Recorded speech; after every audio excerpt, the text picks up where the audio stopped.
नमस्कार साथियों, मैं डॉक्टर देवेश भारद्वाज आप सभी का अपने YouTube चैनल हिंदी ज्ञान स्थली में हार्दिक स्वागत करता हूं, अभिनंदन करता हूं। विगत दिवसों से आपके द्वारा दिए जा रहे अपार स्नेह, प्रेम, श्रद्धा और सम्मान के लिए मैं आप सभी को अपने हृदय की अनंत गहराइयों से कोटि कोटि आभार व्यक्त करता हूं। आप सभी को अशेष साधुवाद देना चाहता हूं। मेरे प्यारे साथियों, आप लोगों से जो प्रेम मिल रहा है, मैं चाहूँगा और उम्मीद करूंगा कि यही प्रेम, यही सम्मान, यही सहयोग, यही श्रद्धा मुझे अनवरत मिलती रहे और मैं माँ भारती का पुत्र आपकी सेवा में इसी प्रकार से समर्पित रहूंगा। मैं और मेरा YouTube चैनल आपके लिए हिंदी ज्ञान सागर में से कुछ मोती हमेशा चुन चुन कर आपके सामने प्रस्तुत करता रहेगा। मेरे प्यारे साथियों, आज का हमारा जो वीडियो है, मैं इसे लेकर आपको बता दूं, इसका कोई विषय विशेष नहीं है। आज का जो हमारा वीडियो है, इसमें मैंने 51 मोतियों की माला चुनी है, अर्थात मैंने 51 प्रश्न लिए हैं। वो 51 प्रश्न जो विगत परीक्षाओं में आते रहे हैं, विभिन्न प्रतियोगी परीक्षाओं में, विभिन्न हमारी प्रतियोगी परीक्षाएं अब तक हो चुकी हैं, तो विभिन्न प्रतियोगी परीक्षाओं में जो अब तक आ चुके हैं, उन 51 प्रश्नों की ये श्रृंखला लेकर मैं इस वीडियो में आया हूं। ये वीडियो मैंने राजस्थान में आने वाली पटवार परीक्षा को ध्यान में रखते हुए, जो बहुत जल्दी हमारे सामने उसके अभ्यर्थी परीक्षा देने जाने वाले हैं, उनके लिए समय की लिमिटेशन को देखते हुए, समय की सीमा को देखते हुए बहुत कम समय में और बहुत कुछ जुटाने की कोशिश किया। मैं आपसे वादा करता हूं, और वादा नहीं दावा करता हूं कि इस वीडियो से 101% क्या होंगे, कम से कम 2 क्वेश्चन फंसेंगे, कम से कम 2 क्वेश्चन फंसेंगे। इसमें से 2 क्वेश्चन आएंगे और यह आपका सौभाग्य कि इसमें से 5 या 6 या 4 क्वेश्चन भी फंस सकते हैं। तो इसलिए मेरे साथियों, मैं आप सभी से यह अनुरोध करूंगा कि आप इस वीडियो को प्रारंभ से लेकर समापन तक बिना किसी प्रकार के, बिना आगे पीछे किए, बिना उसके रुकावट के देखें, ठीक है, बिना किसी रुकावट के। पॉज करके या आगे बढ़कर एकदम से ऐसे नहीं देखनी है आपको, ये पूरी देखनी है। कहीं ऐसा ना होगा जिस क्वेश्चन को आपने छोड़ दिया, आप आगे चले गए, है ना, और वही क्वेश्चन एग्जाम में फंस जाए। तो इस पूरी वीडियो को आपने पूरा देखना है, ठीक है। मैं आपसे यही अनुरोध करूंगा कि 51 क्वेश्चन है और 51 प्रश्नों की इस वीडियो को आपको प्रारंभ से लेकर और समापन तक पूर्णतः देखना है, पूरे ध्यान से देखना है। और ये आपके लिए, और ये केवल इनके लिए ही नहीं, ये विभिन्न प्रतियोगी परीक्षा में, चाहे वो पटवारी की हो, चाहे एसआई की हो, चाहे सेकंड ग्रेड की हो, थर्ड ग्रेड की हो, रीट की हो, फर्स्ट ग्रेड की हो, किसी की भी हो, है ना, यूपी पुलिस की हो, क्लर्क की हो, एलडीसी की हो, किसी की भी हो, उन सब के लिए ये महत्वपूर्ण वीडियो है। जो जिस परीक्षा में बैठने जा रहे हैं, एसएससी जीडी वाले हों, चाहे कोई भी हो, तो जो जिस परीक्षा में बैठने जा रहा है, जिसकी परीक्षा आने वाली है, आने वाले समय में उनके निकट है, उनके लिए ये जो वीडियो है ना, ये बहुत महत्वपूर्ण है। ये 51 प्रश्नों की श्रृंखला है और इसी प्रकार की श्रृंखला में आने वाले समय में लगातार आपको महत्वपूर्ण प्रश्नों की जो अब तक आ चुके हैं, पूछे जा चुके हैं, और इनका तरीका क्या है, इनको मैं लेकर आऊंगा और इनसे संबंधित टॉपिकों को, इनसे संबंधित आपकी क्वेरीज को मैं वहीं पर क्या करूंगा, क्लियर कर दूंगा, ठीक है। तो मेरे प्यारे साथियों, अगर आपको वीडियो अच्छी लगती है तो दिल से अच्छी लगती है तो इसको लाइक करें, शेयर करें, सब्सक्राइब करें और अपने विभिन्न साथियों के लिए, अपने विभिन्न सहयोगियों के लिए इसको भेजें और उन्हें भी इस चैनल से जोड़ें। उनका भी इससे फायदा उनका भी इससे क्या हो सके, फायदा हो सके, उनको भी इससे लाभ मिल सके। ये सभी अभ्यर्थियों के लिए बहुत महत्वपूर्ण है, चाहे वे द्वितीय श्रेणी के तैयारी करने वाले हों, शिक्षक हों, या व्याख्याता भर्ती की तैयारी करने वाले शिक्षक हों, चाहे वो किसी भी प्रतियोगी परीक्षा में बैठने वाले हों, पटवारी हों, एसआई हों, पीएसआई हों, यूपीएसआई हों, यूपी पुलिस में हो, टेट हो, आरटेट हो, सीटेट हो, कोई भी हो, सबके लिए बहुत महत्वपूर्ण प्रश्नों की श्रृंखला और वीडियो, यही नहीं और आने वाली वीडियो भी। और यहीं पर मैं द्वितीय श्रेणी शिक्षक और व्याख्याता की तैयारी करने वाले अभ्यर्थियों के लिए भी हिंदी साहित्य का इतिहास और हिंदी साहित्य का जो काव्यान परिचय हमारा चल रहा है, अलंकार, उस वीडियो को आगे चल रहे हैं और व्याकरण की क्लासें भी अब लगातार चलती रहेंगी। बस आप तैयार रहिए, इसी जोश और जुनून के साथ हम आपके साथ जुटे रहेंगे। तो आज के प्रकरण को हम प्रारंभ करते हैं मेरे प्यारे साथियों। तो जुट जाइए पूरे जोश से, ठीक है। मेहनत करने वाले जितना छोड़ दिया करते हैं, बैठे ठालों को, निकम्मों को वह मिला करता है। ध्यान रखना, निकम्मों को उतना ही मिलता है, भाग्यवादियों को उतना ही मिलता है जितने कर्मवादी छोड़ते हैं। तो कर्म कीजिए, जुट जाइए मेहनत से। और आइए देखते हैं इसमें आज हम प्रश्नों की श्रृंखला को लेकर चलते हैं। पहला प्रश्न हमारा क्या कहता है, देखें यहां पर हम प्रारंभ करते हैं इस प्रश्नों की श्रृंखला को। तो प्यारे साथी आइए और पूरे ध्यान से, मनोयोग से जुड़ जाइए। आइए देखते हैं। तो पहला प्रश्न है हमारा, ये देखिए क्या कहता है कि पश्चिमी राजस्थान की बोली निम्न में से कौन सी है। ये द्वितीय श्रेणी शिक्षक भर्ती में सन 2011 में पूछा गया है। कब पूछा गया है? द्वितीय श्रेणी शिक्षक भर्ती परीक्षा 2011 में यह सवाल पूछा गया है कि राजस्थान की, कौन से राजस्थान की? पश्चिमी राजस्थान की। तो आपको पहले सबसे पहले बताना होना चाहिए कि हिंदी हमारी मुख्य भाषा है और उसकी कितनी 5 उपबोलियां हैं, 5 उपभाषाएं हैं। कितनी? 5 उपभाषा है। हिंदी हमारी राजभाषा, हिंदी जो है ना हमारी भाषा है, एक हिंदी भाषा, एक हमारी हिंदी भाषा है और उसकी 5 उपभाषाएं हैं। कितनी उपभाषाएं हैं? 5 उपभाषाएं हैं। हिंदी एक भाषा है और उसकी 5 उपभाषाएं हैं। कौन कौन सी 5 उपभाषा हैं? ठीक है, पश्चिमी बोली, पूर्वी हिंदी, पश्चिमी हिंदी। कौन कौन सी हैं? पूर्वी हिंदी, यही लिख देता हूं मैं, नंबर 1 पूर्वी, नंबर 2 पश्चिमी, पश्चिमी हिंदी, पूर्वी हिंदी, पश्चिमी हिंदी दिखाई दे रहा है। और नंबर 3 बिहारी, नंबर 4 पहाड़ी और नंबर 5 राजस्थानी। ये 5 हमारी उपभाषाएं हैं। ठीक है, एक हिंदी भाषा है, एक कौन सी?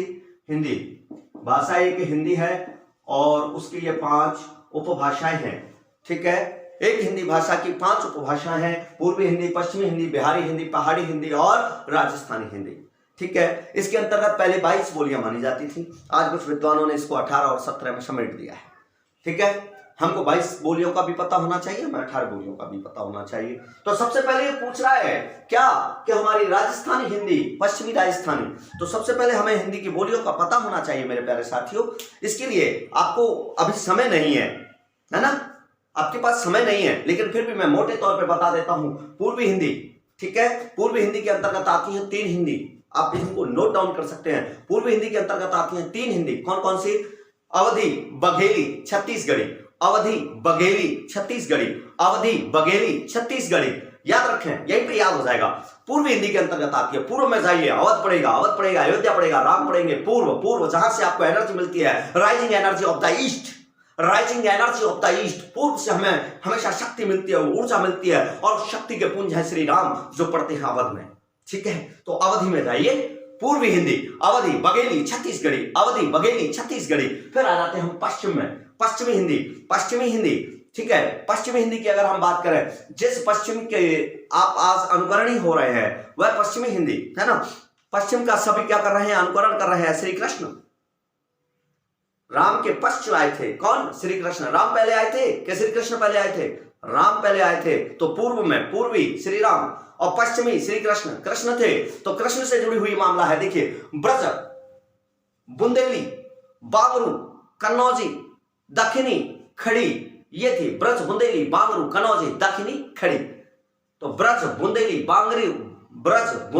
बांगरू, कन्नौजी, दक्षिणी हिंदी होती है और खड़ी बोली। ये 6 आती हैं आपकी पश्चिमी हिंदी के अंतर्गत। कहां आती हैं? पश्चिमी हिंदी के अंतर्गत। दोबारा बोल रहा हूं, ब्रज कहां है? श्री कृष्ण का क्षेत्र है, तो मैंने कहा पश्चिम, बाद में आए थे राम के, तो पश्चिम में कौन? श्री कृष्ण। तो श्री कृष्ण के क्षेत्र को क्या कहते हैं? ब्रज क्षेत्र। तो भाषा कौन सी हो गई? ब्रज भाषा। तो ब्रज, बुंदेली, बांगरू, कन्नौजी, दक्षिणी और खड़ी, ये 22 बोलियों का वर्गीकरण कर रहा हूं, जिसमें से आप दक्षिणी को हटा सकते हैं, 5 रह जाएंगे आज, है ना। तो ब्रज, बुंदेली, बांगरू, कन्नौजी रह जाए और खड़ी बोली, दक्षिणी को हटा देंगे तो 5 रह जाएंगी। ठीक है, तो अब हमारी 18 बोलियां रह जाएंगी बाद में। तो इसके बाद आता है बेटा बिहारी। बिहारी में आती है 3 बिहार क्षेत्र में बोली जाने वाली, कौन कौन सी? मैथिली, मगही और भोजपुरी। मैथिली बिहार की रहने वाली थी, कौन? सीता जी। सीता जी को क्या कहते थे? मैथिली। सीता जी को क्या कहते थे? मैथिली। तो वो कहाँ की रहनी थी? मिथिला की रहने वाली थी।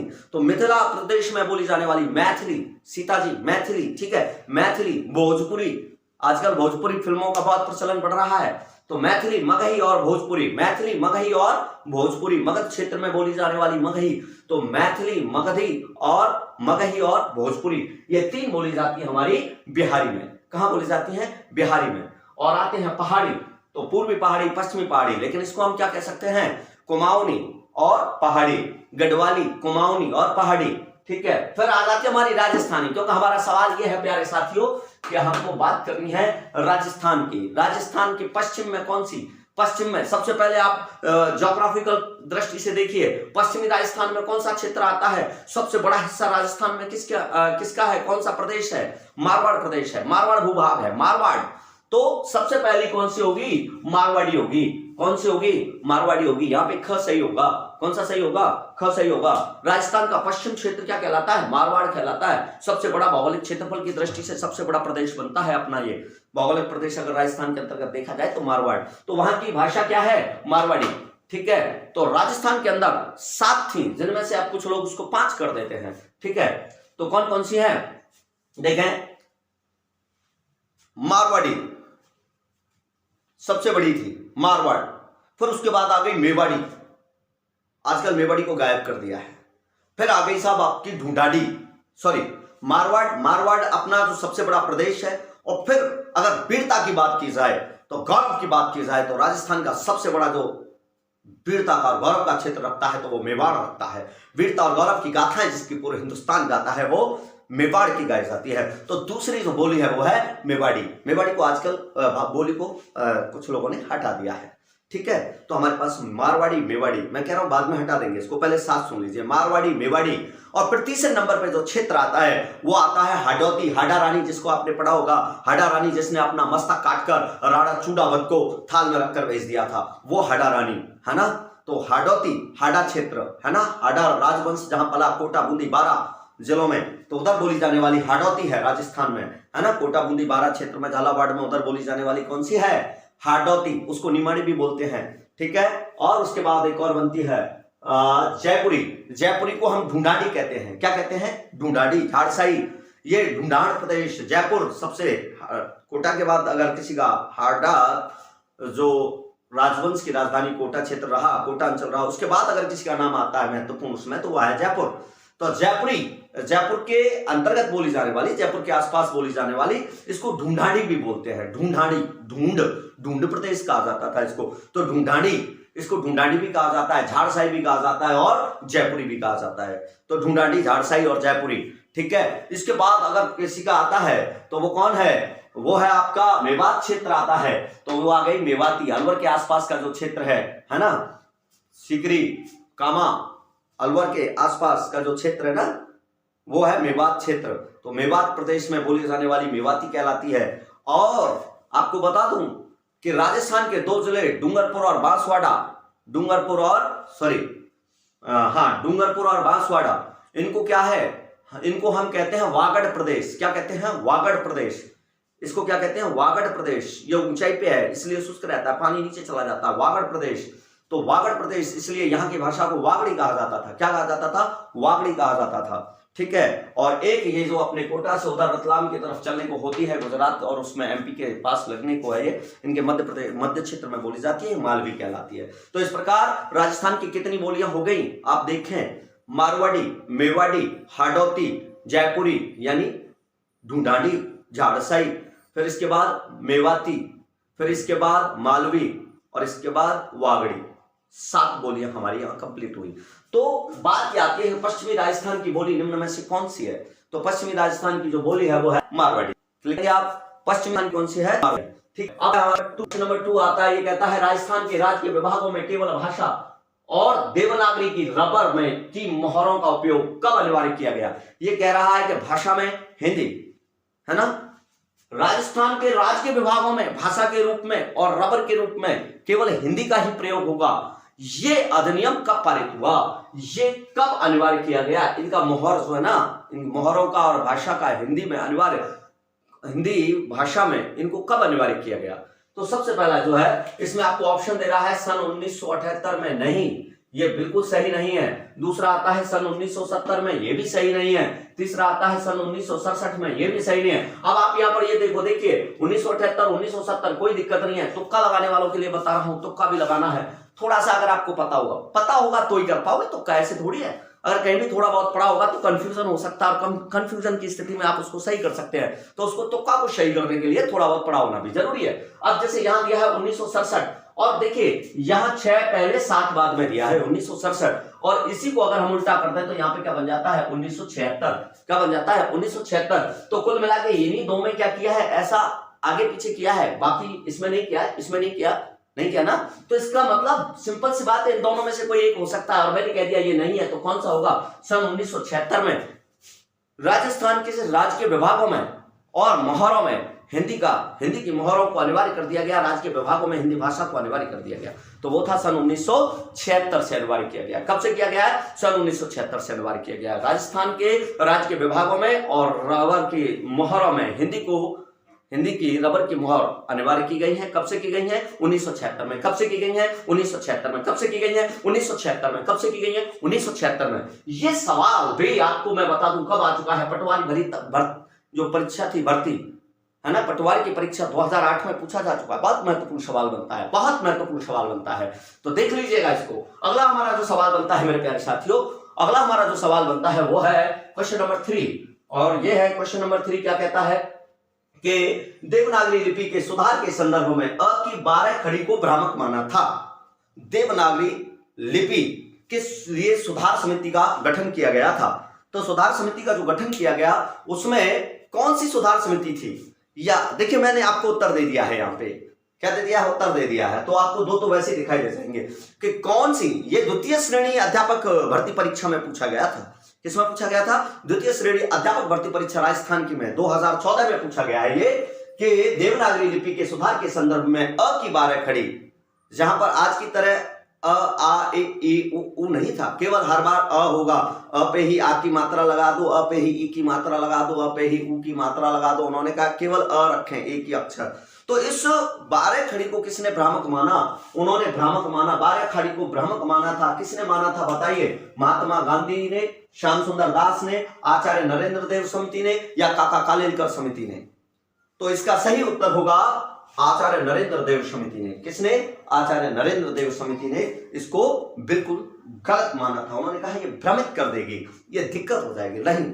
तो आचार्य नरेंद्र देव समिति ने इसको क्या माना, गलत माना था। तीसरा हमारा आता है प्रशासनिक कार्यों में। चौथा प्रश्न नंबर कौन सा है, यहाँ पे हम प्रश्न नंबर चौथा करने जा रहे हैं। तो प्रश्न नंबर चौथा क्या कहता है, प्रश्न नंबर चौथा कहता है प्यारे साथियों के प्रशासनिक कार्यों में हिंदी का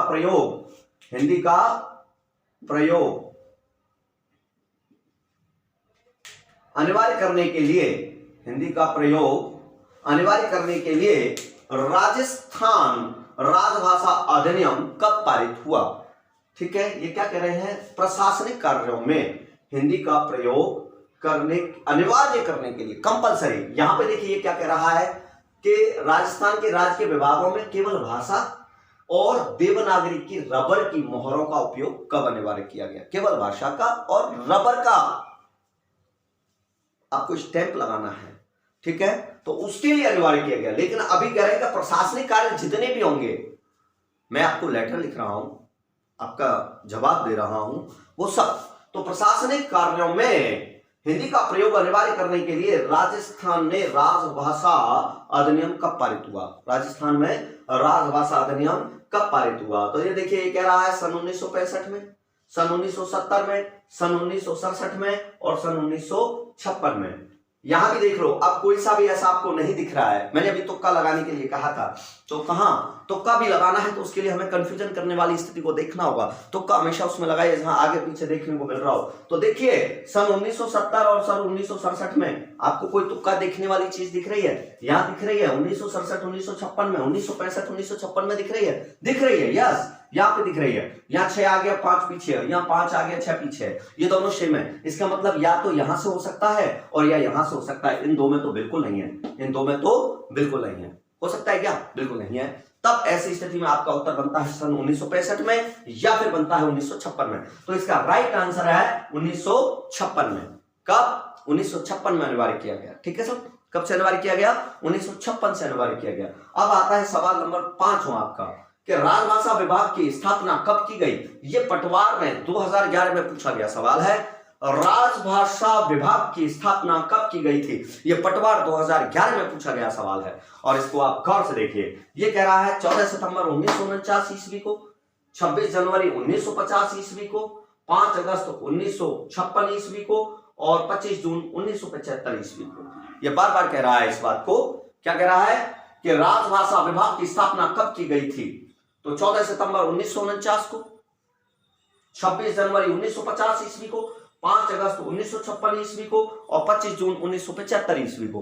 कब की गई है ये आपको बताना है।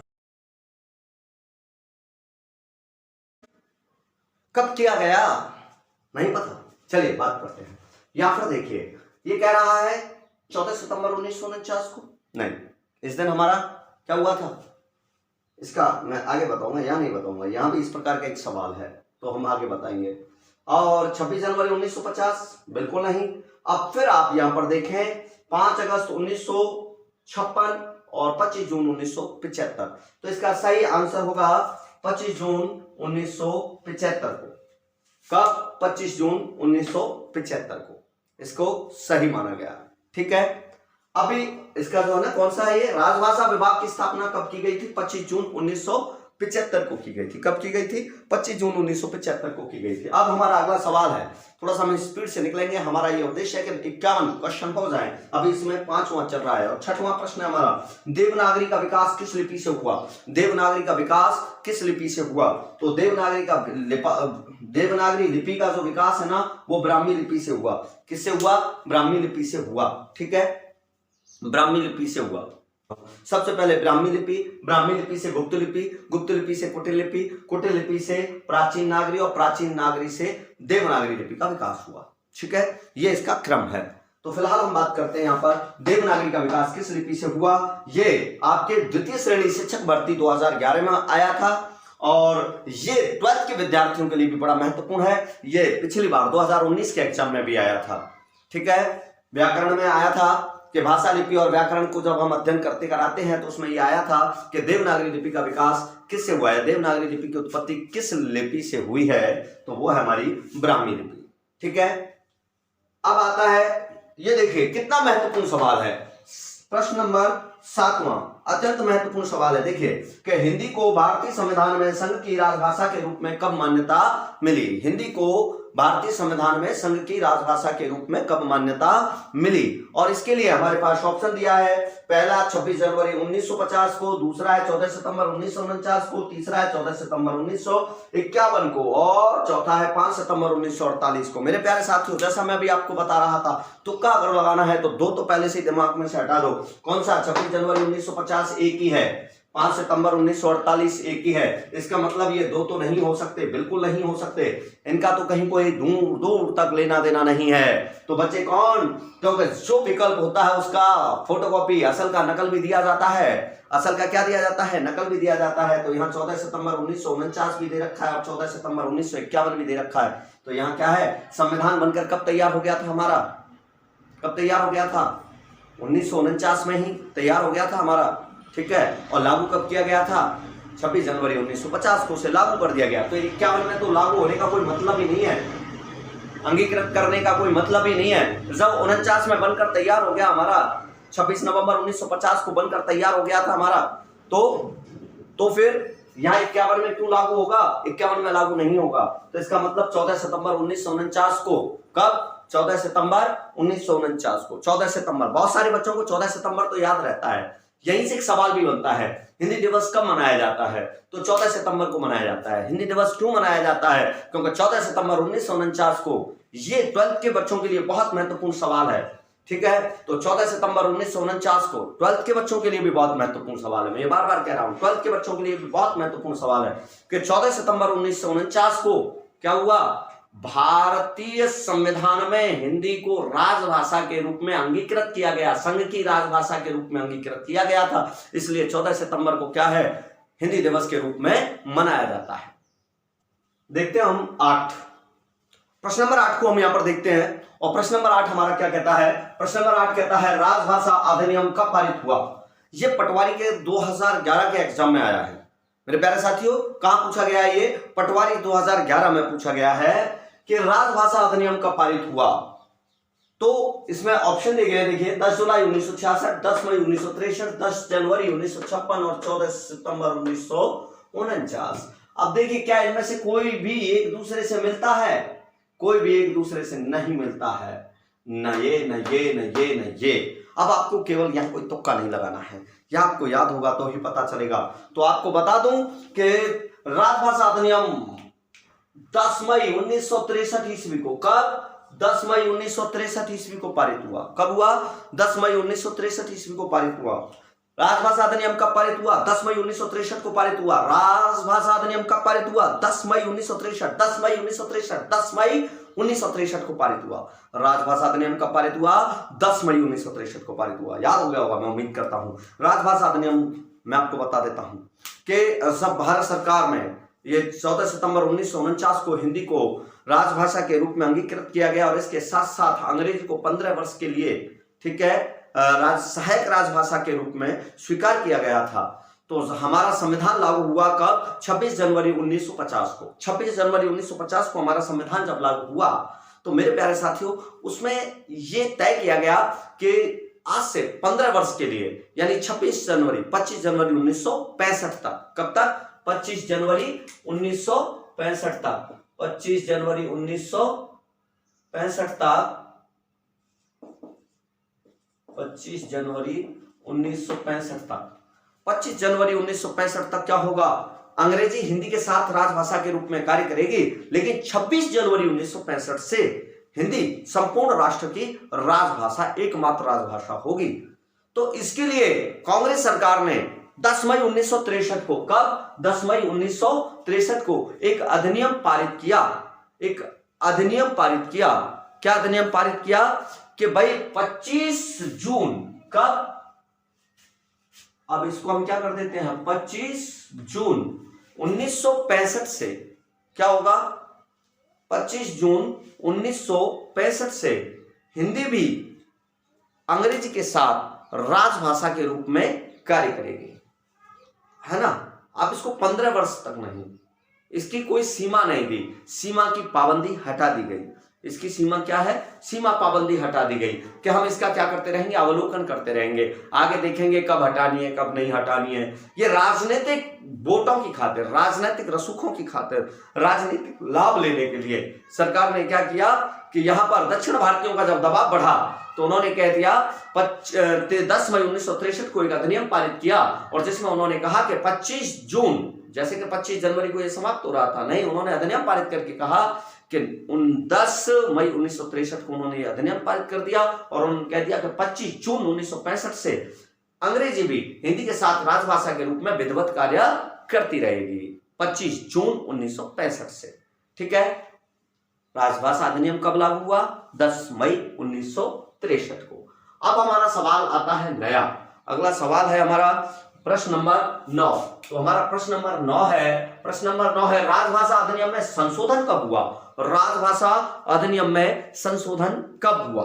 तो मैं आपको बता दूं, इसके ऑप्शन देखिए क्या कह रहा है। 1960 ईस्वी में, 1967 ईस्वी में, 1965 ईस्वी में और 1969 ईस्वी में। यहां देखिए कहीं भी आपको दिखाई दे रहा है, नहीं, याद करना पड़ेगा।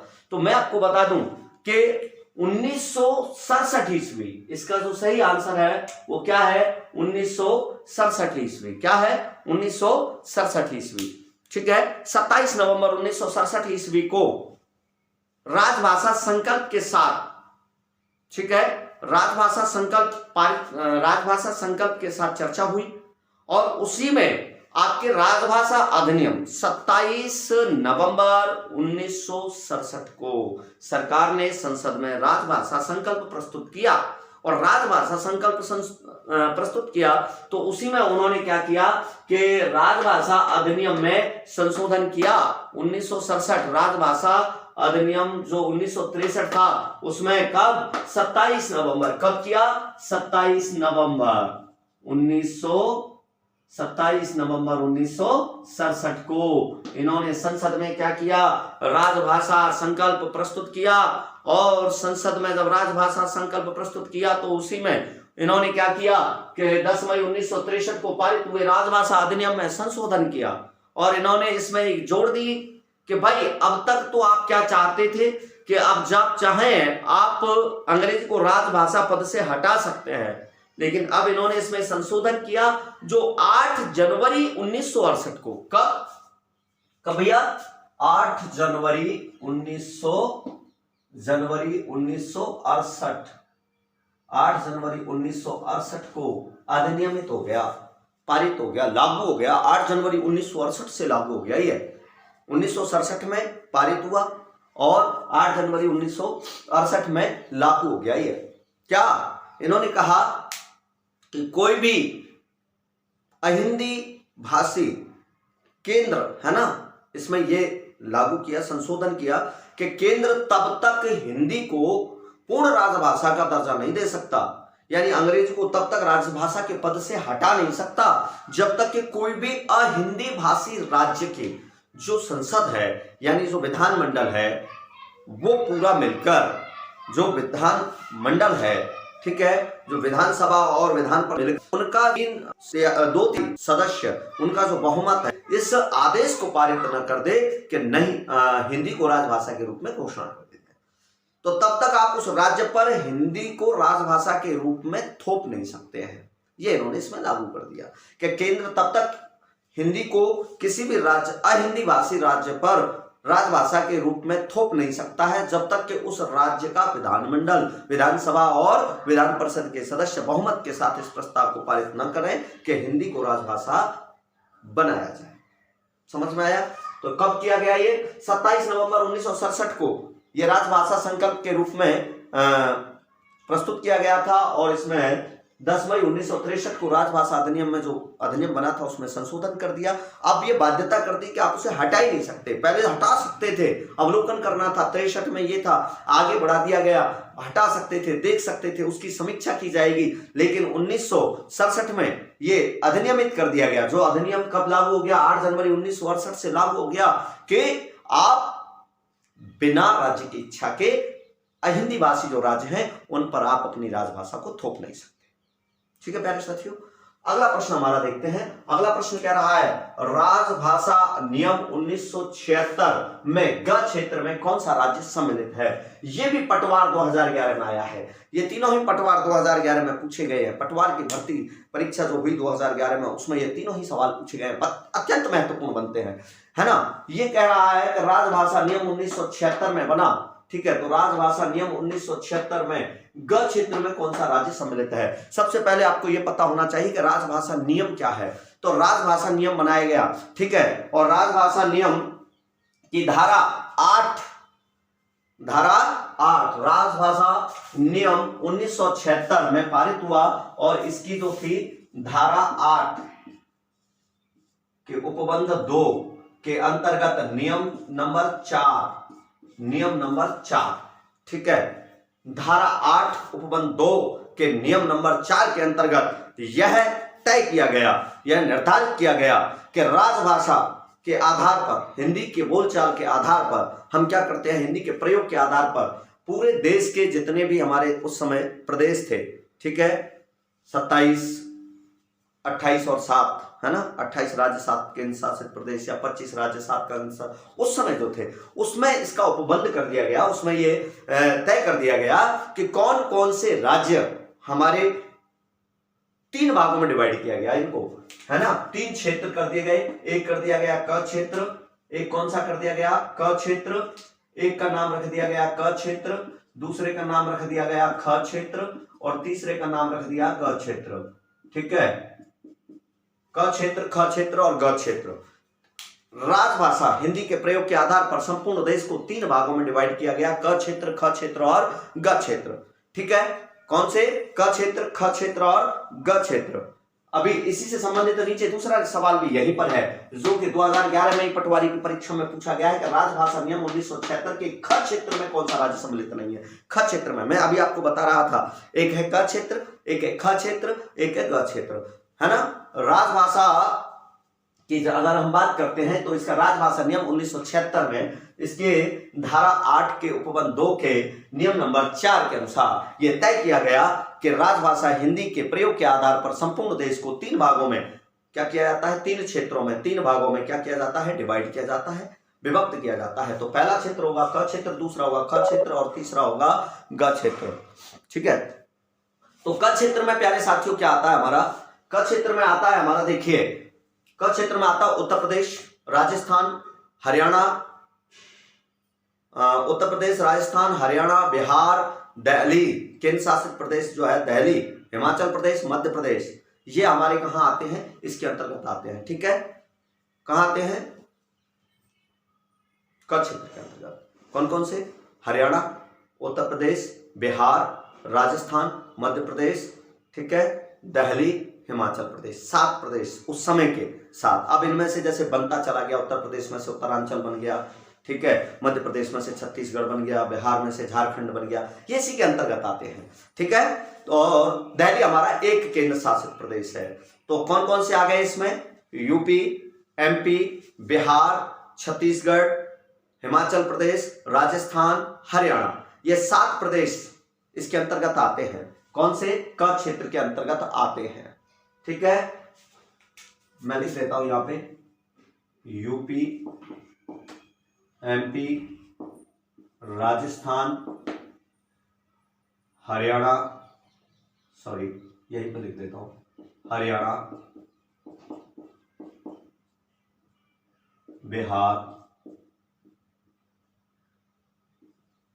छत्तीसगढ़ और दिल्ली, ये 7 राज्य दिख रहे होंगे आपको। ये 7 राज्य क्या है, नहीं दिख रहे, मैं इसको ऐसे कर देता हूं हल्का सा, अब दिख जाएंगे। ये 7 राज्य हैं हमारे क क्षेत्र के अंतर्गत। तो सवाल क्या कह रहा है, ये देखिए, सवाल कह रहा है राजभाषा नियम 1976 में ग क्षेत्र में कौन सा राज्य सम्मिलित नहीं है। अच्छा चलिए इसको बाद में देखिए। फिर आता है हमारा ख क्षेत्र। ख क्षेत्र में कौन कौन से आते हैं, पहले सुनिए। क क्षेत्र कौन सा था, वो क्षेत्र जिसने अपनी राजभाषा हिंदी घोषित कर दी, जिनके यहाँ सारा काम किस में होता है, हिंदी में होता है, जिनकी वे राज्य जिनकी राजभाषा हिंदी है, जिनके यहाँ सारा कार्य क्या होगा, हिंदी में होगा। केंद्र सरकार उनसे अगर पत्र व्यवहार करेगी तो हिंदी में ही करेगी। ठीक है, और उनके जो भी कार्य होंगे हिंदी में होंगे। वो सारे कौन से हैं, ये 7 राज्य उस समय कहां रखे गए, क क्षेत्र में रखे गए। दूसरे आते हैं ख क्षेत्र में, इसमें आता है बेटा पंजाब, गुजरात, महाराष्ट्र, अंडमान, निकोबार द्वीप समूह और चंडीगढ़। पंजाब, गुजरात, महाराष्ट्र, अंडमान निकोबार और चंडीगढ़ 2 केंद्र शासित प्रदेश हैं, 3 राज्य उस समय के। इनको ख श्रेणी में डाला गया। किस श्रेणी में डाला गया, ख श्रेणी में डाला गया कि भाई ये वो राज्य हैं जो केंद्र से पत्र व्यवहार हिंदी में कर सकते हैं। ठीक है, लेकिन इनकी अपनी राजभाषा, अपनी क्षेत्रीय भाषा होगी। जैसे गुजरात की गुजराती, महाराष्ट्र की मराठी, पंजाब की पंजाबी, ऐसे अपनी क्षेत्रीय भाषा को अपनी राजभाषा के रूप में दर्जा देते हैं। हिंदी इनकी राजभाषा नहीं है, लेकिन केंद्र के साथ इनका जो पत्र व्यवहार होगा वो किस में होगा, हिंदी में होगा। अंग्रेजी में भी हो सकता है, दोनों भाषाओं में इनके साथ किया जा सकता है, जैसा हो वैसा, लेकिन हिंदी में इनका पत्र व्यवहार होगा। हिंदी इनकी राजभाषा नहीं है, लेकिन इनका साथ पत्र व्यवहार किस में होगा, इसमें होगा। यानी एक तरह से हम अर्ध हिंदी क्षेत्र कह सकते हैं। ठीक है, और बाकी इनको छोड़कर जितने भी राज्य हैं वो अहिंदी क्षेत्र में रखे जाते हैं। किस क्षेत्र में रखे जाते हैं, अहिंदी क्षेत्र में रखे जाते हैं। ठीक है, अहिंदी क्षेत्र के अंतर्गत इसमें आता है सारे जिसमें हिंदी का प्रयोग नहीं होता, जिनमें हिंदी का बिल्कुल नहीं होता। तो ग क्षेत्र वो है जो अहिंदी प्रदेश कहलाता है। ग क्षेत्र कौन सा है, जो अहिंदी। इनके अलावा बेटा जितने भी राज्य बन गए हैं वो सब ग प्रदेश के अंतर्गत आते हैं। किसके आते हैं, ग क्षेत्र के अंतर्गत आते हैं। एक जहां पूर्णतः हिंदी, एक जहां अर्ध हिंदी, आधा काम हिंदी में होता है, बाकी अपनी प्रादेशिक भाषा में होता है, और बाकी अहिंदी है। इनके यहाँ सारा काम अंग्रेजी में होता है या उनकी प्रादेशिक भाषा में होता है, हिंदी में नहीं होता। ना उनका पत्र व्यवहार हिंदी में होता, ना उनकी राजभाषा हिंदी है। ठीक है, तो ये 3 प्रकार के हैं। अगर केंद्र सरकार ने यहाँ पे क्या कर दिया, इसी आधार पे कि जब क क्षेत्र के प्रदेशों से केंद्र सरकार का कोई भी कार्यालय पत्र व्यवहार करेगा तो वो किस आधार पर करेगा? हिंदी में करेगा। इनसे हिंदी और अंग्रेजी दोनों में करेगा और बाकी से बाकी भाषाओं के अंतर्गत करेगा, है ना। हिंदी में भी कर सकता है और अंग्रेजी में भी कर सकता है, दोनों तरह से। ऐसे केंद्र सरकार में रहने वाले लोग भी हिंदी और अंग्रेजी दोनों में अपना कार्य कर सकते हैं। हिंदी और अंग्रेजी में प्रमुख रूप से आप उसको क्या कर सकते हैं, अपने दस्तावेजों को बना सकते हैं, आदेश जारी कर सकते हैं। कोई किसी को बाध्य नहीं कर सकता, क्योंकि हिंदी के साथ अंग्रेजी भी उसकी राजभाषा थी। और इस अधिनियम के तहत 3 प्रकार की भाषाएं बांटी गई। एक पहली प्रधान राजभाषा हिंदी रखी गई, सहायक राजभाषा अंग्रेजी रखी गई और तीसरी आपकी प्रादेशिक भाषा थी। तो त्रिभाषा सूत्र इसको दिया गया। त्रिभाषा सूत्र 3 भाषाओं का सूत्र दिया गया, प्रधान राजभाषा और सहायक राजभाषा। इनका तो अध्ययन आपको हर जगह करना ही करना है। और तीसरी वहां की प्रादेशिक भाषा क्या है, ठीक है। ये त्रिभाषा सूत्र लागू किया गया, ठीक है। अब इसके बाद हम बात करते हैं अगले प्रश्न की। तो बेटा देखा इसमें ये प्रश्न क्या कह रहा है, राजभाषा अधिनियम 1976 में ग क्षेत्र में कौन सा राज्य सम्मिलित नहीं है। तो देखिए ग क्षेत्र कैसा है, अहिंदी भाषी है। कैसा है, अहिंदी भाषी है। ऊपर हमने बिहार को क वर्ग में ले आए थे। बिहार किस में था, क क्षेत्र में था। मध्य प्रदेश किस में था, क क्षेत्र में था। पंजाब किस में था, ख क्षेत्र में था। असम इनमें नहीं, असम का उल्लेख नहीं किया गया। तो इसका सही उत्तर क्या है, इसका सही उत्तर है असम। इसका सही उत्तर क्या है बेटा, असम। ग क्षेत्र में कौन सा राज्य सम्मिलित है, यानी असम, ठीक है।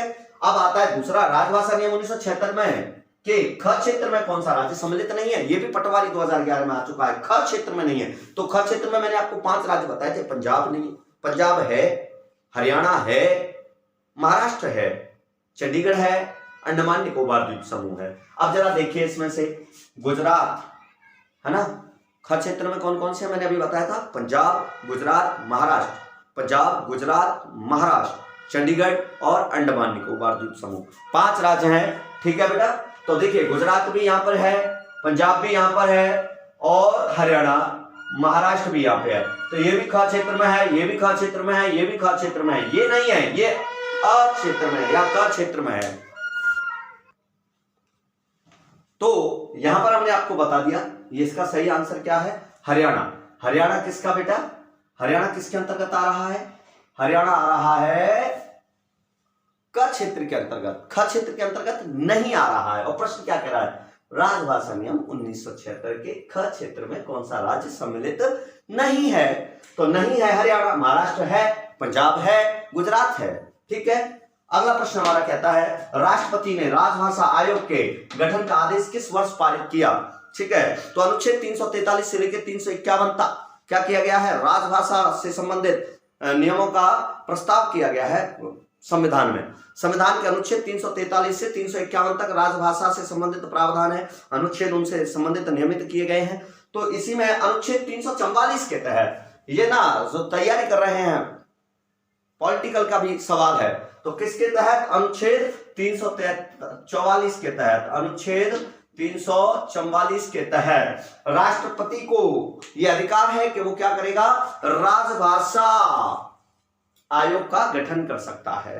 तो यहां उसी के तहत अनुच्छेद 344 की शक्ति के तहत राष्ट्रपति ने राजभाषा आयोग के गठन का आदेश किस वर्ष पारित किया, किस वर्ष पारित किया। तो इसमें सवाल बनता है सबसे पहला 1965 में, दूसरा बनता है 1954 में, तीसरा बनता है 1956 में और चौथा बनता है 1949 में।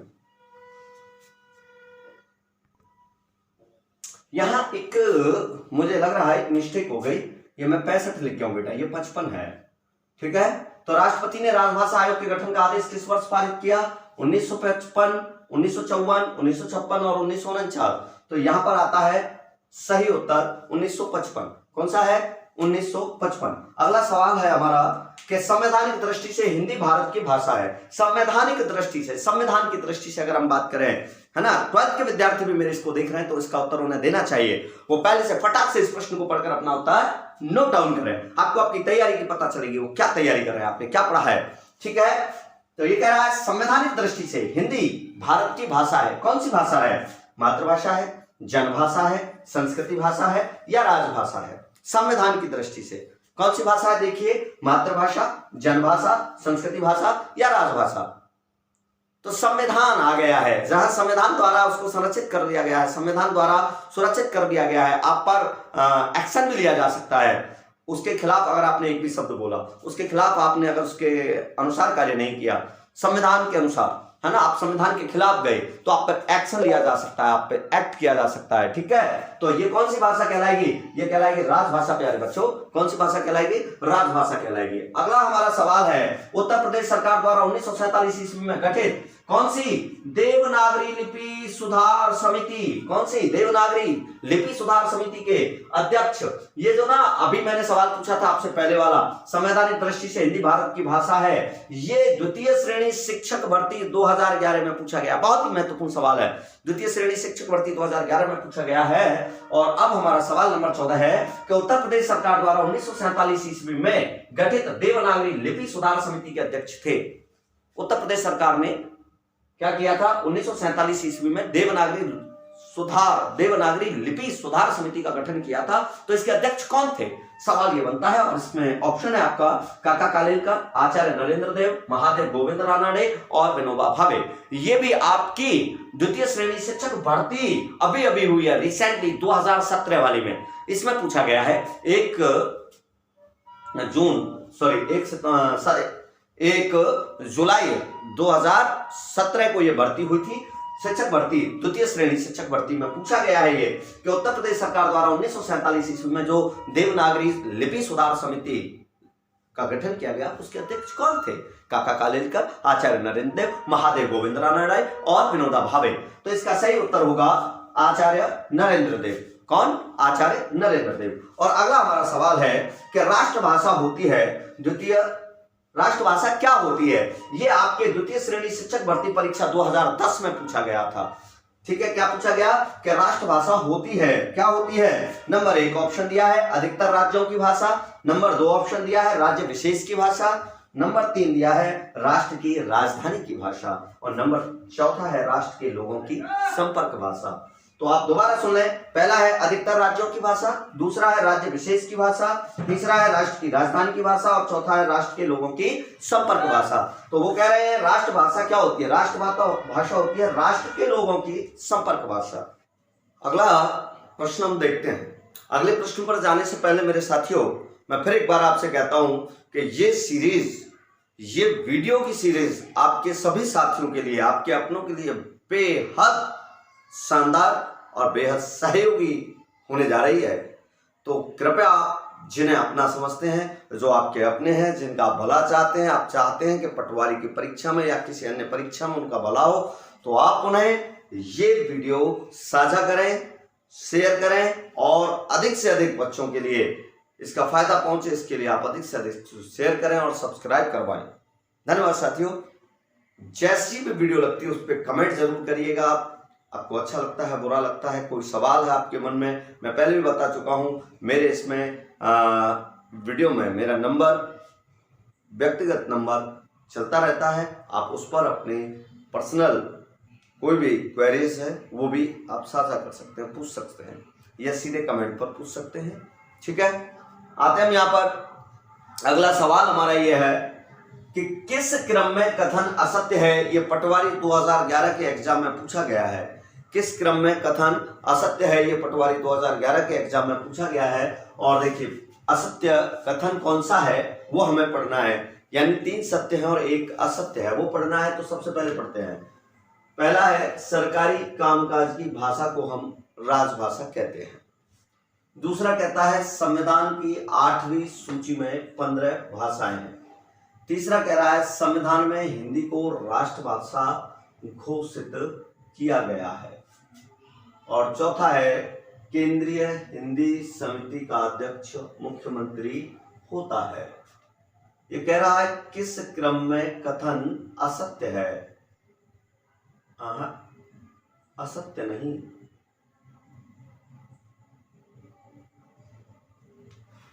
सत्य होना चाहिए। ये सवाल कुछ इस प्रकार से होगा, क्योंकि इसमें 3 असत्य है बेटा। क्या है? 3 असत्य हैं। ठीक है, एक बार मैं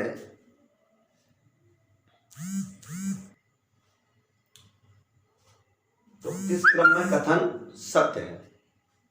कोई गलती के लिए मैं आपसे क्षमा चाहूंगा, ये असत्य लिख गया था मुझसे, तो मैं ये कह रहा है किस क्रम में कथन सत्य है। ये सवाल जो है ना आपका, ये प्रश्न जो है वो आया है 2011 पटवार परीक्षा में। तो इसका मतलब इसमें 3 असत्य हैं और 1 सत्य है। तो सबसे पहला ये कह रहा है, देखिए संविधान की 8वीं सूची, पहला है सरकारी कामकाज की भाषा को हम राजभाषा कहते हैं। दूसरा कह रहा है संविधान की 8वीं सूची में 15 भाषाएं हैं। सबसे पहले आपको ये पता होना चाहिए कि राजभाषा कहते किसे हैं, राष्ट्रभाषा कहते किसे हैं, सबसे पहले ये पता होना चाहिए। तो राज माने सरकार, सरकारी कामकाज, सरकार क्या है, प्रशासन। तो प्रशासनिक कार्यालयों में, सरकारी कामकाजों में प्रयुक्त होने वाली भाषा क्या कहलाती है, राजभाषा कहलाती है। और इसका पहला ही ऑप्शन क्या कह रहा है, सरकारी कामकाज की भाषा को राजभाषा कहते हैं। तो सबसे पहले तो यही सही है, बाकी तीनों गलत हैं, क्योंकि राजस्थान संविधान के 8वीं सूची में 15 भाषाएं नहीं है। 8वीं सूची से रिलेटेड यहाँ पर अभी 2 सवाल इसके ठीक बाद आ रहे हैं, तो इस पे आप हम देखेंगे कितनी भाषाएं हैं 8वीं अनुसूची में। तो 2 है ना, 15 भाषाएं नहीं है। और संविधान में हिंदी को कभी राष्ट्रभाषा घोषित नहीं किया गया। राष्ट्रभाषा तो नैतिक रूप से है ना, नैतिक रूप से है। यहाँ राष्ट्रभाषा का संविधान में कहीं कोई उल्लेख नहीं है कि हिंदी को राष्ट्रभाषा है ना। तो राष्ट्रभाषा तो स्वविवेक से स्वचालित है, नैतिक रूप से चालित है। इस पर राष्ट्रभाषा घोषित नहीं किया गया। इसको संविधान में, संविधान द्वारा संरक्षित नहीं है राष्ट्रभाषा। राजभाषा संविधान द्वारा संरक्षित होती है, जबकि राष्ट्रभाषा संविधान द्वारा संरक्षित नहीं होती, यह तो स्वैच्छिक होती है। ठीक है, राजभाषा का प्रयोग करने के लिए हम बाध्य होते हैं, जबकि राष्ट्रभाषा का प्रयोग करने के लिए हम बाध्य नहीं होते। ठीक है, राष्ट्रभाषा किसी भी राष्ट्र की सर्वाधिक जनसंख्या द्वारा बोली जाने वाली वह भाषा होती है जिसमें उस राष्ट्र की सांस्कृतिक, सामाजिक, ऐतिहासिक विरासत और पारंपरिक मूल्यों को विभिन्न साहित्य के रूप में सहेज कर और संजो कर रखा जाता है। राजभाषा के साथ ऐसा हो, ऐसा आवश्यक तो नहीं है। ठीक है, वह विधिक रूप से संरक्षित होती है और इसका उल्लंघन करने पर, इसका प्रयोग न करने पर, इसका अनुप्रयोग न करने पर आपके खिलाफ विधिक कार्रवाई हो सकती है। तो अगला तीसरा क्या कह रहा है, संविधान में हिंदी को राष्ट्रभाषा घोषित किया गया है। नहीं, बिल्कुल गलत है। तो ये भी गलत है, ये भी गलत है। ठीक है, और यहां से मैं इसे उतार लेता हूं। ठीक है, और केंद्रीय हिंदी समिति का अध्यक्ष कौन होता है, मुख्यमंत्री होता है। नहीं, ये भी गलत है। तो इसके ये तीनों गलत हैं और सही क्या है कि सरकारी कामकाज की भाषा को राजभाषा कहते हैं। अगला सवाल हमारा ये है, सवाल नंबर 17वां, कि संविधान की किस अनुसूची में राजभाषाओं को शामिल किया गया है। देखिए सवाल, देखिए अगर आपको मिले तो 2011 में एक प्रश्न का उत्तर दूसरे प्रश्न में देखने को हमें मिल रहा है। ठीक है, एक प्रश्न का उत्तर कहां मिल रहा है, दूसरे प्रश्न में। ये कह रहा है कि संविधान की 8वीं सूची में 15 भाषाएं हैं, मतलब 8वीं सूची में 15 नहीं है, ज्यादा है ना। तो संविधान की किस अनुसूची में राजभाषाओं को शामिल किया गया है, तो इसका मतलब 8वीं अनुसूची में। कौन सी अनुसूची में, 8वीं अनुसूची में। कौन सी अनुसूची में, राजभाषाओं। राजभाषाओं का मतलब क्या है, प्रत्येक राज्य की अपनी अलग भाषा हो सकती है। मैंने अभी थोड़े पहले वाले उस पे आपको क्वेश्चन पे समझाया था। प्रत्येक राज्य की अपनी कोई जो भाषा होती है, क्षेत्रीय भाषा, उसको वह राजभाषा घोषित कर सकता है। जैसे गुजरात की गुजराती, महाराष्ट्र की मराठी, पंजाब की पंजाबी। तो वो अपनी मातृभाषा को क्या बना सकता है, राजभाषा बना सकता है, शासन प्रशासन की भाषा बना सकता है। तो ऐसी राजभाषाओं का उल्लेख संविधान की किस अनुसूची में किया गया है, तो 8वीं अनुसूची में किया गया है। कौन सी में किया गया है, 8वीं अनुसूची में किया गया है। और अब हम आते हैं सवाल नंबर 18 पे। प्रश्न नंबर 18 कह रहा है, 8वीं अनुसूची में अब तक कितनी भाषाओं को शामिल किया जा चुका है। तो अब तक कितनी भाषाओं को शामिल किया जा चुका है, 8वीं अनुसूची में अब तक कितनी भाषाओं को शामिल किया जा चुका है। इसके लिए हम देखें, ये कहते हैं 20 जी 21 जी 22, ना 20 ना 21, यहाँ पे होगा 22 और ना 24। अब तक हमारी 22 भाषाओं को यहाँ पर क्या किया जा चुका है, सम्मिलित किया जा चुका है। इस प्रकार हमारे इसमें कितनी 22, 8वीं अनुसूची में कितनी 22 भाषाओं को स्थान दिया गया है। वो 22 भाषाएं कौन कौन सी हैं, सबसे पहले हमें इसका पता होना चाहिए। वो 22 भाषाएं कौन कौन सी हैं, शायद आपको याद हो कि अनुच्छेद 347 में जैसा कि राष्ट्रपति को ये अभिज्ञात किया गया, अनुच्छेद 347 में ये कहा गया है कि यदि किसी राज्य की संसद ये चाहे, राष्ट्रपति को अभिज्ञात हो कि किसी राष्ट्र की संसद ये चाहती है कि उसकी मातृभाषा को, किसी क्षेत्रीय भाषा को, प्रादेशिक भाषा को और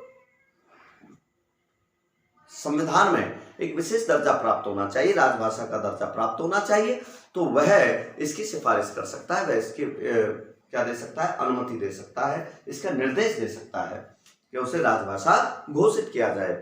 तो संसद को इसका निर्देश दे सकता है कि इसको राजभाषा घोषित किया जाए। तो इस प्रकार हमारे शुरुआत में संविधान में कुल 14 भाषाएं थी प्यारे साथियों।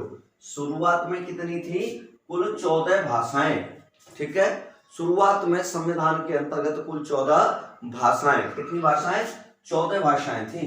कौन कौन सी थी ये 14? असमिया, बांग्ला, गुजराती, तमिल, तेलुगु, कन्नड़, कश्मीरी, मलयालम, पंजाबी, उर्दू, संस्कृत, हिंदी और कौन सी रह गई?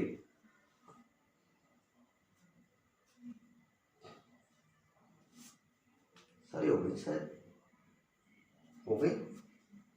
असमिया, बांग्ला, गुजराती, असमिया, बांग्ला, गुजराती, कन्नड़, मलयालम, तमिल, तेलुगु, कश्मीरी,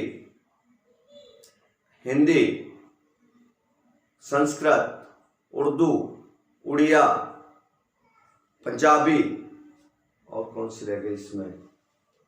कश्मीरी। तो इस प्रकार ये 14 थी। कितनी थी? 14 राजभाषाएं हमारी वहां पर शुरुआत में थी। फिर हमारा जो है ना वो संशोधन हुआ।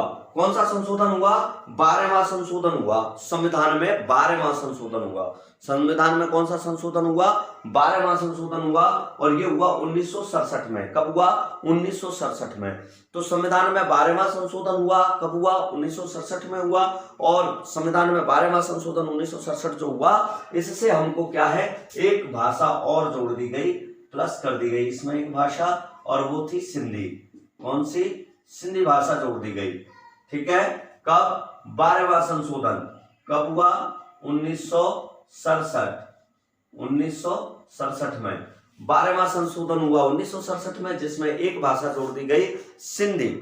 ठीक है, 3 में हुआ था। 71वां संशोधन हुआ। कौन सा हुआ? 71। 71वां संशोधन हुआ 1992 में। 71वां संशोधन 1992 में हुआ और इसमें आपके फिर यहाँ पर 3 भाषाएं जोड़ दी गई। कौन कौन सी जोड़ दी गई? कोंकणी जोड़ दी गई, कोंकणी, नेपाली, कोंकणी, नेपाली और मणिपुरी। तो 71वां संशोधन हुआ 1992 में और इसमें कोंकणी, नेपाली और मणिपुरी जोड़ दी गई। 71वां संशोधन 1992 में इसमें 3 भाषाएं और जोड़ दी गई, कोंकणी, नेपाली और मणिपुरी। तो इस प्रकार 1992 तक हमारी 8वीं अनुसूची में 18 राजभाषाएं हो गई, 18 भाषाएं हो गई। ठीक है, इसके बाद हमारा 92वां संशोधन हुआ। कौन सा? 1992 के बाद 92वां संशोधन हुआ और ये 92वां संशोधन जो हुआ वो हुआ आपका 92वां संशोधन जो हुआ वो हुआ 2003 में। अटल बिहारी जी की सरकार थी, तो अटल बिहारी शासनकाल में, माननीय अटल बिहारी जी के शासनकाल में 2003 में इसका 92वां संशोधन हुआ संविधान में और इसके माध्यम से इसमें फिर 4 भाषाएं और जोड़ी गई। 92वां संशोधन कब हुआ? 2003 में। इसमें 4 भाषाएं कौन कौन सी जोड़ी गई? बोडो,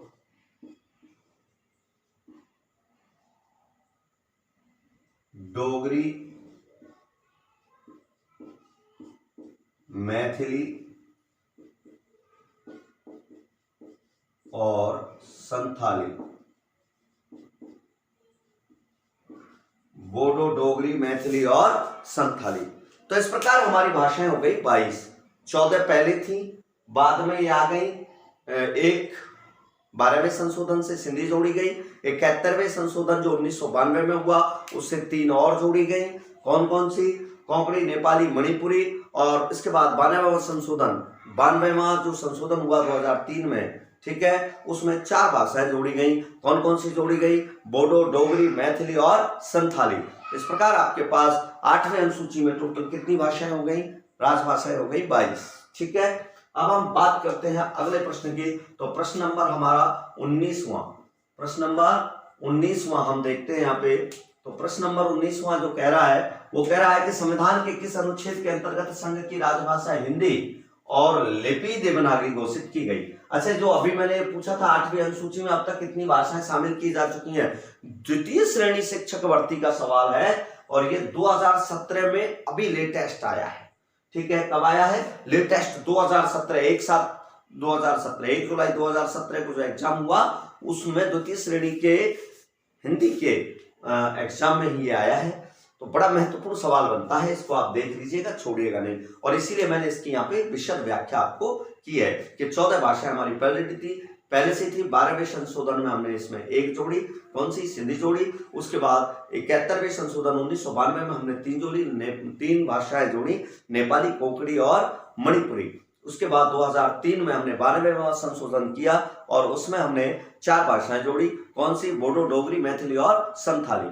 ठीक है, अब इसके बाद हम आते हैं वापस प्रश्न नंबर 19। ये कहता है संविधान के किस अनुच्छेद के अंतर्गत संघ की राजभाषा हिंदी और लिपि देवनागरी होगी? है ना, किस अनुच्छेद के अंतर्गत? ये सवाल है ना आपका पटवारी 2011 में पूछा गया है और यही सवाल थोड़ा सा घुमा के बस इसमें एक चेंज हुआ था। और शिक्षक भर्ती 2nd ग्रेड, है ना, द्वितीय शिक्षक भर्ती के लिए जो परीक्षा हुई थी 2010 में, उसमें भी इसको पूछा गया है भाई मेरे। तो बड़े महत्वपूर्ण सवाल बनता है और इसको आप देखें, ये क्या कह रहा है कि संविधान के किस अनुच्छेद के अंतर्गत संघ की राजभाषा हिंदी और लिपि देवनागरी घोषित की गई? तो देखिए ये कह रहा है अनुच्छेद 342, अनुच्छेद 343, अनुच्छेद 344 और अनुच्छेद 343(2). तो मैंने इससे पहले भी आपको बताया, तुक्का लगाने का तरीका ये है कि सबसे पहले तो ये देखो कि 2 ऑप्शन यहाँ दिखाई दे रहे हैं, तो इन्हीं में से कोई एक है। सबसे पहली बात है 343 2 बार दिया है, इसका मतलब कंफ्यूजन डालने के लिए असल के साथ नकल दिया है। तो कहने का मेरा तात्पर्य अनुच्छेद 342 तो नहीं हो सकता और अनुच्छेद 344 भी नहीं हो सकता। तो अब क्या हुआ? अनुच्छेद 343 हुआ कि नहीं हुआ? तो मैंने आपको बताया था अनुच्छेद 343 ए से, अ से, फर्स्ट से, क से लेकर अनुच्छेद 351 तक क्या किया गया है? हमारी राजभाषा से संबंधित प्रावधानों का उल्लेख किया गया है संविधान में। ठीक है, संविधान के भाग 1 के, ठीक है, संविधान के, मैं आपको यहां पे बता देता हूं, संविधान के अध्याय 1, कौन सा? अध्याय 1, संविधान के अध्याय 1 अनुच्छेद भाग 17, संविधान के अध्याय 1 भाग 17 में अनुच्छेद 343 से लेकर अनुच्छेद 343 से लेकर 351 तक, अनुच्छेद 343 से लेकर अनुच्छेद 351 तक क्या है? हमारी भाषा, राजभाषा संबंधी प्रावधानों का स्पष्ट उल्लेख किया गया है। तो अब देखिए, अब सबसे पहले बात आ रही है 343 से लेके। तो पहले हम जब 343 की बात करेंगे तो 343 फर्स्ट आएगा कि 343 सेकंड आएगा? 343 फर्स्ट आएगा ना। तो इसमें आप ध्यान रखें, पहले 343 फर्स्ट आएगा, ये भी गलत है, 343(2) नहीं है। ठीक है, तो संविधान के किस अनुच्छेद के अंतर्गत संघ की राजभाषा हिंदी और लिपि देवनागरी घोषित की गई है? अनुच्छेद 343 क, अनुच्छेद 343 अ, 343 फर्स्ट, 343 ए, आप कुछ भी इसको कहिए। 343 के अंतर्गत राजभाषा हिंदी होगी, लिपि देवनागरी होगी, उसके अंकों का स्वरूप जो होगा अंतरराष्ट्रीय होगा। हिंदी अंकों का जो स्वरूप होगा वो कैसा होगा? अंतरराष्ट्रीय होगा। यह अनुच्छेद 343 के अंतर्गत कहा गया है। अनुच्छेद 344 के अंतर्गत क्या कहा गया है? अनुच्छेद 344 राष्ट्रपति से संबंधित है। किससे संबंधित है? राष्ट्रपति से संबंधित है। अनुच्छेद 343 के बाद अनुच्छेद 344 में राष्ट्रपति को यह शक्ति दी गई है कि देश के आजाद होने के बाद, है ना, जब संविधान लागू हो गया है, तो संविधान लागू होने के ठीक 5 साल बाद, कितनी साल बाद? ठीक 5 साल बाद आप क्या करेंगे? एक भाषा आयोग का गठन करेंगे और 10 साल बाद एक संसदीय समिति का, है ना, एक समिति का गठन करेंगे। तो हमारे यहाँ सन 1955 में 1950 में क्या हुआ था, संविधान लागू हुआ था। तो सन 1950 में भाषा आयोग का गठन किया गया, ठीक है, जिसके अध्यक्ष बीजी खेर थे। कौन थे? बीजी खेर। प्रथम जो भाषा आयोग संविधान में राष्ट्रपति द्वारा स्थापित किया गया है ना, उसके अध्यक्ष थे बीजी खेर। बीजी खेर, बीजी खेर थे, ठीक है। और सन 1957 में तत्कालीन गृह मंत्री गोविंद वल्लभ पंत ने, तत्कालीन गृह मंत्री गोविंद वल्लभ पंत जी ने एक संसदीय समिति का गठन भी किया सन 1957 में, जो 10 साल बाद होना था। तो इसका उल्लेख किया गया है कहां? 344 में, कि राष्ट्रपति 5 साल बाद भाषा आयोग का गठन करेगा और 10 साल बाद एक संसदीय समिति का गठन करेगा। तो ये अनुच्छेद 344 में कहा गया, उसकी शक्तियां बताई गई।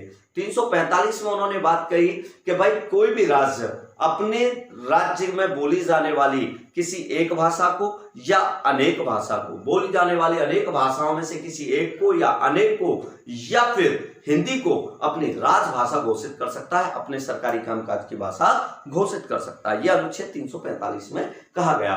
फिर बात आती है अनुच्छेद 346 में। अनुच्छेद 346 में इसका वर्णन किया गया है कि आप जो बात करेंगे, आप जो पत्राचार करेंगे, आप जो न्यायालय में न्याय होगा, है ना, या केंद्र से राज्य की जो बात होगी, राज्य केंद्र से जो चर्चा करेगा या राज्य राज्य से जो चर्चा करेगा, वो जिस भाषा में करेगा वो तत्समय में क्या कहलाएगी? राजभाषा कहलाएगी, उस समय में राजभाषा कहलाएगी।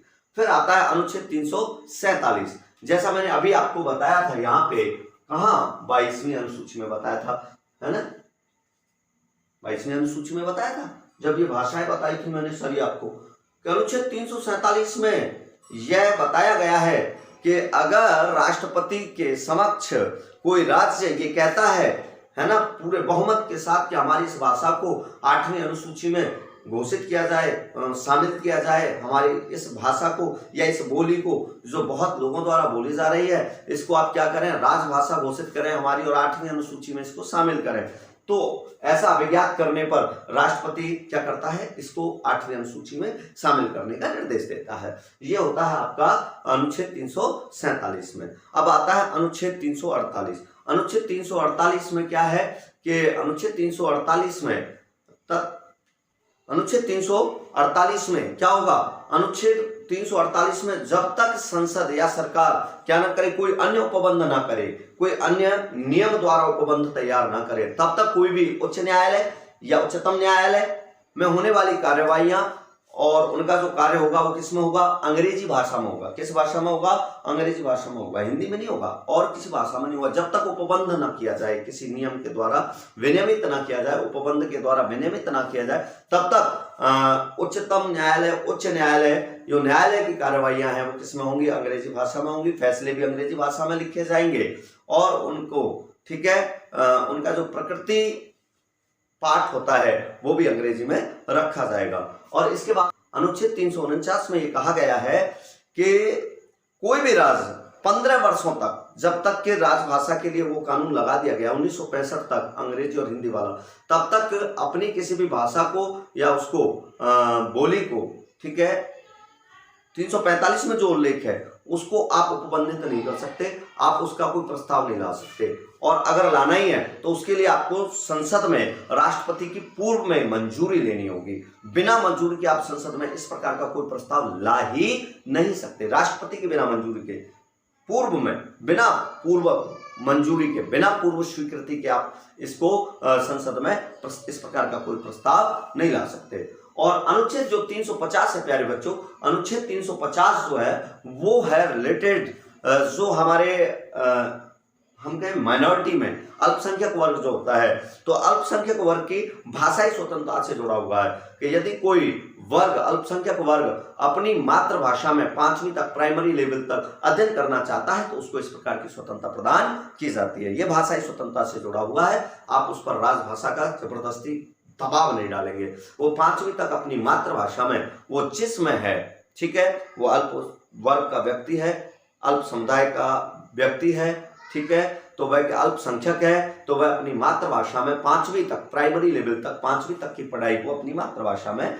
कर सकता है। ये भाषाई स्वतंत्रता प्रदान करता है। और अनुच्छेद 351 की अगर हम बात करें तो अनुच्छेद 351 में हमें ये निर्देश दिया जाता है कि केंद्र सरकार, संघ जो है ना, वो राजभाषा के प्रचार और प्रसार के लिए निरंतर कार्य करती रहे।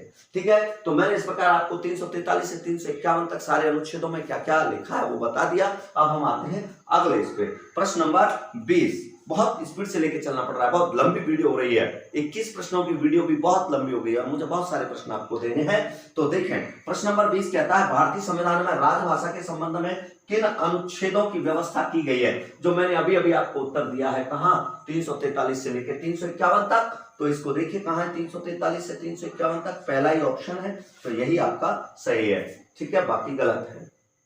अगला आता है देवनागरी लिपि का विकास हुआ है। ये प्रश्न पहले भी मैं आपको बता चुका हूं, है ना, अभी थोड़ी देर पहले बता चुका हूं, तो लेकिन वहां पर ऑप्शन कुछ और थे और यहाँ पे ऑप्शन कुछ और है। ठीक है, देखिए ये भी अभी कहां पूछा गया, 20वें नंबर का प्रश्न कि भारतीय संविधान में राजभाषा के संबंध में किन अनुच्छेदों की व्यवस्था की गई है। ये भी तृतीय श्रेणी शिक्षक भर्ती 2014 में और तृतीय श्रेणी शिक्षक भर्ती 2013 में पूछा गया, बहुत महत्वपूर्ण है। ठीक है, और अब हम अपने अंतिम सवाल की ओर जा रहे हैं और अंतिम सवाल है 21वां कि देवनागरी लिपि का विकास हुआ, किससे हुआ? ऑप्शन चेंज है, इससे पहले मैं इसको करा चुका हूं, ऑप्शन चेंज है। ठीक है, ये कह रहा है खरोष्ठी लिपि से, कुटिल लिपि से, आर्मेयिक लिपि से या चित्रलिपि से। अरे हमने तो देवनागरी लिपि का विकास कहां से पढ़ा था? ब्राह्मी लिपि से पढ़ा था सर। अभी आपने हमको ब्राह्मी लिपि से बताया था, यस बताया था, इससे थोड़े पहले वाले में मैंने आपको ब्राह्मी लिपि से बताया था। लेकिन ये क्या हुआ, यहाँ तो ब्राह्मी लिपि का कहीं नाम ही नहीं है। तब मैंने आपको शायद बताया था कि इसका विकास कैसे हुआ था, ये मैंने आपको इसका तरीका बताया था। मैं यहाँ पे लिख देता हूँ इसको, इसके सामने यहाँ लिख देता हूँ, दिखाई दे रहा है क्या? मैंने आपको बताया था सबसे पहले इसका जो विकास है वो ब्राह्मी लिपि से ऐसे हुआ। कैसे हुआ? ब्राह्मी लिपि से, कि पहले ब्राह्मी लिपि, फिर उसके बाद गुप्त लिपि, फिर इसके बाद कुटिल लिपि, फिर इसके बाद ब्राह्मी, गुप्त, कुटिल और फिर प्राचीन नागरी, और फिर इसके बाद देवनागरी आधुनिक स्वरूप में। ठीक है, फिर देवनागरी, यही लिखा था ना मैंने। तो ब्राह्मी से गुप्त, गुप्त से कुटिल, कुटिल से प्राचीन, प्राचीन से देवनागरी, प्राचीन नागरी, देवनागरी। तो अब देखिए यहाँ पर ब्राह्मी नहीं दी है, गुप्त। तो ब्राह्मी से किसका जन्म हुआ था? गुप्त का हुआ था। गुप्त से किसका हुआ? कुटिल का हुआ। ना तो यहाँ कुटिल दिया है ना गुप्त दिया है, ना ब्राह्मी दी ना गुप्त दी, कौन सी दी है? कुटिल दी है। प्राचीन नागरी भी नहीं दी, डायरेक्ट देवनागरी का जन्म पूछ रहा है, तो किससे होगा? कुटिल लिपि से होगा। किससे होगा? कुटिल लिपि से होगा। ठीक है, तो इसका सही उत्तर होगा कुटिल लिपि। तो इसको आपको पढ़ना होगा, है ना। हमारी चाहे वो राजस्थानी भाषा हो, गुजराती हो, कैथी हो, कोई सी भी शैली हो, है ना, इन सब का जन्म कहां से हुआ है? ब्राह्मी लिपि से हुआ है। ठीक है, बात करते हैं। आज हमारी वीडियो यहीं पर हम समाप्त करते हैं, थोड़ी लंबी हो जाती है, पर प्यारे साथियों वीडियो कैसी लगी? अगर पसंद आई तो दिल से कमेंट करना, लाइक एंड शेयर और सब्सक्राइब करना चैनलों को, और अपने जो अपने हैं उनको इस चैनल को सब्सक्राइब करने के लिए कहना। क्यों? कि मैं आपके लिए हमेशा तत्पर रहूंगा, सदैव समर्पित रहूंगा, आपके लिए ही ये लेकर आया हूं।